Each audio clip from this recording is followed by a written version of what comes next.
본격적으로 한번 파고들어 볼까요? 여러분, 이번 해설에 오신 걸 환영합니다. 오늘 우리가 함께 살펴볼 텍스트는요, 인류 역사상 가장 심오하고 감동적인 철학적 기록 중 하나죠.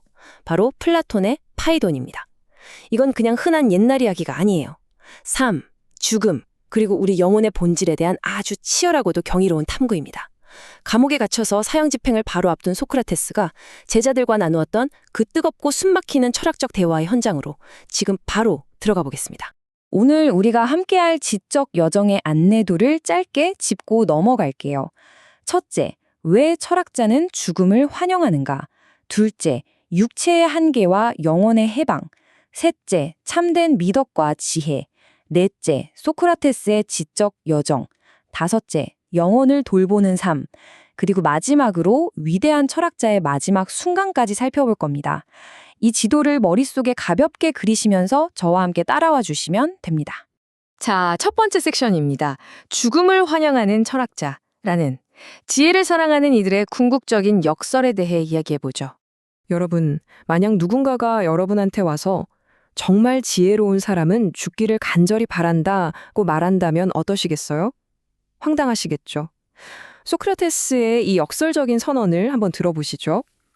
철학에 옳게 종사하여 온 사람들은 모두가 다름 아닌 죽는 것과 죽음을 스스로 추구하고 있다. 아니, 살아 숨쉬는 인간이 죽음을 갈망한다니 진짜 이상하게 들리지 않나요? 사실 제자들조차도 대중이 이 말을 들으면 코 웃음을 칠 거란 걸 아주 잘 알고 있었어요. 그렇다면 도대체 왜 소크라테스는 이런 기이한 주장을 했을까요? 그 해답은요, 소크라테스가 내린 죽음에 대한 아주 명확하고 건조한 정의에 숨어 있습니다. 소크라테스에게 죽음은 모든 것의 끝이나 완전한 소멸이 절대 아니었어요.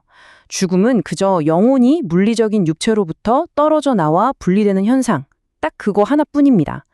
육체는 육체대로 혼에서 떨어져 나가고 영혼은 온전히 그 자체로만 남게 되는 거죠. 바로 이 문자 그대로의 아주 단순한 정의가 앞으로 우리가 살펴볼 모든 형이상학적 주장의 탄탄한 토대가 됩니다. 자, 그럼 여기서 제가 여러분께 직접 질문을 하나 던져볼게요. 우리의 이 뼈와 살로 이루어진 물리적 육체가 말이죠. 우리가 진리를 추구하는 데 있어서 과연 도움이 될까요? 아니면 방해가 될까요? 곰곰이 한번 생각해 보세요. 우리가 일상에서 너무나도 맹신하고 있는 시각, 청각, 그리고 육체가 느끼는 온갖 쾌락과 고통이라는 감각들이 사실은 진실을 교묘하게 왜곡하고 진짜 현실을 보는 눈을 꽉 가려버리는 건 아닐까요? 소크라테스는 한치의 망설임도 없이 그렇다고 대답합니다. 그래서 이어지는 두 번째 섹션, 육체의 한계와 영혼의 해방입니다. 플라톤의 핵심적인 이원론으로 넘어가 보죠. 이 대목이 아주 기가 막히게 잘 보여주고 있는데요. 우리의 물리적 형체가 도대체 어떻게 우리의 지성을 가두고 있는지 육체와 영혼의 극명한 대비를 통해 알 수 있습니다. 자, 우리의 물리적 육체는 지극히 인간적이고 언젠가 사멸하며 시시각각 변하죠. 반면에 영혼은 어떤가요? 신성하고 불멸하며 언제나 한결같은 상태를 유지합니다.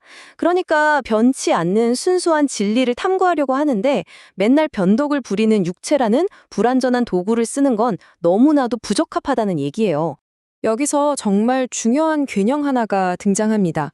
바로 카타르시스, 즉 정화 혹은 순수화인데요. 우리가 보통 슬픈 영화 보고 펑펑 울면서 감정을 털어내는 걸 카타르시스라고들 하잖아요. 하지만 철학자 소크라테스가 말하는 카타르시스는 전혀 다른 차원의 이야기입니다. 이건 마치 무거운 감옥의 사슬에서 벗어나듯이 매일매일 육체의 욕망과 감각으로부터 자기 영혼을 떼어내고 영혼이 철저히 독립적으로 존재할 수 있도록 길들이는 아주 치열한 수련을 뜻해요. 진정한 철학자들은 살아있는 내내 이 수련을 쉬지 않기 때문에 마침내 죽음이라는 완벽한 분리의 순간이 찾아왔을 때 그걸 기쁘게 맞이할 수 있는 겁니다. 이어서 세 번째 섹션입니다. 참된 미덕과 지혜에 대해 알아볼 때요. 이 마음과 몸의 분리가 좋은 사람이란 무엇인가를 어떻게 다시 정의하는지 보시죠. 마음과 몸을 분리해야 한다는 이 철저한 태도는요, 우리가 생각하는 훌륭한 사람의 기준을 완전히 송두리째 뒤바꿔 놓습니다. 사람들은 종종 눈앞에 작은 쾌락을 꼭 참으면서 그걸 대단한 절제라고 부르고요. 더 큰 공포를 피하려고 어떤 두려움에 맞서면서 그걸 용기라고 부릅니다. 하지만 소크라테스는 이런 식의 태도, 그러니까 쾌락을 쾌락과 바꾸고 두려움을 두려움과 교환하는 건 그저 환상에 불과하다고 싹둑 잘라 말해요. 참된 용기, 참된 절제는 오로지 지혜라는 올바른 화폐가 동반될 때만 그 진짜 가치가 있습니다. 지혜야말로 순수한 영혼이 인정하는 유일하고도 진정한 통화라는 거죠. 네 번째 섹션, 소크라테스의 지적 여정입니다. 물리적 자연 탐구에서 순수한 이성으로 나아가는 그의 진화 과정을 따라가 보죠. 사실 이 위대한 철학자도 처음부터 영성이나 이성 같은 형이상학계에만 푹 빠져 있었던 건 아니에요. 젊은 시절의 소크라테스는 만물이 생겨나고 또 사라지는 생물학, 물리학 같은 자연 탐구에 정말 매료되어 있었거든요. 하지만 얼마 못 가 한계에 꽉 부딪히고 맙니다. 물리적인 원인만으로는 도저히 세상의 이치를 다 설명할 수가 없었으니까요. 그러다 아낙사고라스의 책을 읽고 우주의 질서를 부여하는 건 다름 아닌 정신, 즉 지성이라는 엄청난 깨달음을 얻게 됩니다. 마침내 그는 눈에 보이는 물리적 원인들 비에 숨겨진 진짜 원인, 즉 사물을 가장 최선의 상태로 이끌어가는 로고스, 이성이라는 것을 발견하게 된 거죠. 이 대목에서 소크라테스는 역사에 길이 남을 정말 아름답고도 날카로운 비유를 하나 듭니다. 여러분, 일식이 일어날 때 태양을 맨눈으로 직접 쳐다보면 어떻게 되죠? 눈이 멀어버릴 수도 있잖아요? 그래서 물이나 거울에 비친 그림자를 통해 봐야 안전하죠. 소크라테스는 진리도 똑같다고 말해요. 만물의 진실을 눈과 귀 같은 물리적 감각만으로 직접 움켜쥐려고 덤비면 결국 영혼의 눈이 완전히 멀어버리고 만다는 겁니다.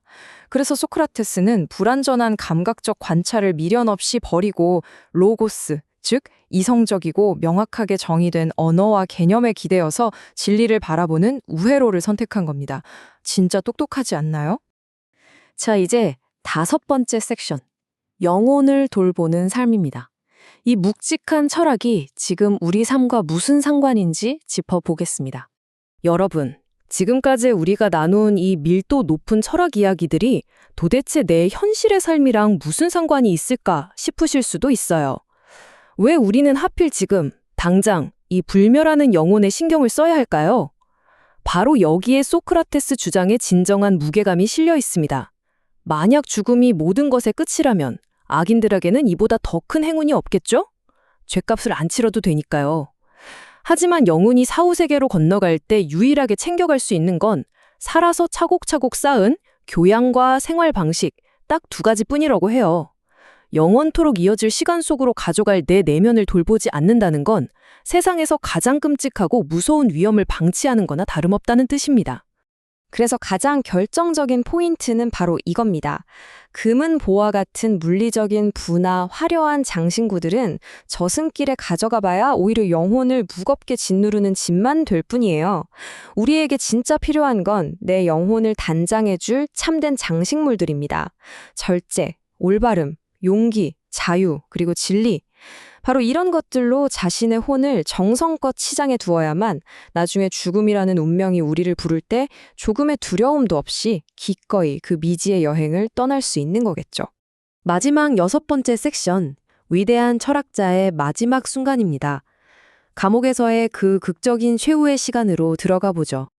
이제 우리의 해설 여정도 가장 극적이고 뭉클한 마지막 순간에 다다랐네요. 마침내 독약이 든 잔이 들어오고 사형 집행이 시작되자 제자인 파이도는 그날의 심정을 이렇게 고백합니다. 나 스스로는 어찌 해볼 도리도 없이 억수같이 눈물이 쏟아져서 얼굴을 가리고 엉엉 울었다. 소크라테스가 조금의 흔들림도 없이 아주 담담하게 독약을 마시자 꾹꾹 참고 있던 제자들은 더 이상 견디지 못하고 그야말로 와르르 무너져 내리고 맙니다. 슬픔을 주체하지 못하는 지극히 인간적이고 육체적인 감정의 폭발이 여과 없이 터져나온 거죠. 그런데요, 완전 울음바다가 되어버린 감옥 안에서 오직 단 한 사람만이 고요했습니다. 바로 죽음을 맞이하고 있는 소크라테스 본인이었죠. 그는 오히려 눈물 콧물 쏟는 제자들을 호통칩니다. 이 사람들아, 도대체 무슨 짓들을 하고 있나? 숙연한 가운데 죽음을 맞아야 하거늘 제발 조용히들 하고 우연들 하게나. 이 놀랍도록 비현실적인 평정심이 느껴지시나요? 그가 평생을 바쳐 갈고 닦았던 죽음에 대한 수련은 결코 말장난이나 탁상공론이 아니었던 겁니다. 모두가 죽음의 공포에 질려 통곡하고 있을 때 그는 자신이 추구했던 철학적 진리 안에서 그 어느 때보다 완벽한 평화와 자유를 누리고 있었던 거예요. 서서히 독기운이 심장으로 퍼져가고 온몸이 싸늘하게 굳어가던 순간 소크라테스는 오랜 친구인 크리톤에게 역사상 가장 미스터리하면서도 유명한 마지막 유언을 남깁니다. 크리톤, 우리가 아스클레피오스께 닭 한 마리를 빚지고 있네. 갚아주게. 부디 소홀히 하지 말고. 바로 이 말을 끝으로 위대한 철학자 소크라테스는 영원히 눈을 감게 됩니다. 자, 이 슬라이드에서 정말 흥미로우면서도 가슴이 먹먹해지는 포인트가 뭔지 아시나요? 바로 그가 마지막으로 불렀던 아스클레피오스라는 신의 정체입니다. 아스클레피오스는 그리스 신화에 나오는 치유와 의술의 신이거든요. 당시 사람들은 병이 다 나으면 감사하다며 이 신에게 닭을 제물로 바쳤습니다. 이게 도대체 무슨 의미일까요? 맞습니다. 소크라테스는 이 무거운 육체에 갇혀 아등바등 살아가는 삶 자체를 일종의 질병으로 보았던 거예요. 그리고 마침내 죽음을 통해서 이 육체의 병으로부터 훌훌 벗어나 영혼이 순수하게 해방되는 완벽한 치유를 얻었다고 생각한 겁니다. 죽음이 곧 치유이자 궁극의 회복이었음을 이토록 절절한 비유로 역사에 남긴 거죠. 파이도는 흠모하던 스승의 죽음을 이렇게 회상하면서 이 위대한 기록에 막을 내립니다. 우리가 당대에 알게 된 사람들 가운데서 가장 훌륭하였으며 가장 지혜로웠고 가장 정의로웠던 분의 최후.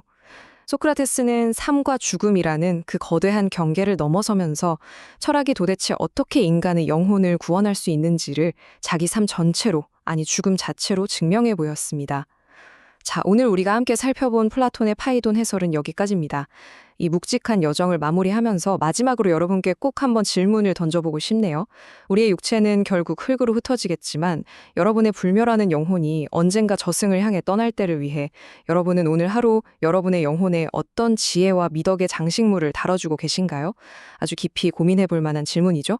오늘 해설도 끝까지 함께 해주셔서 진심으로 감사합니다.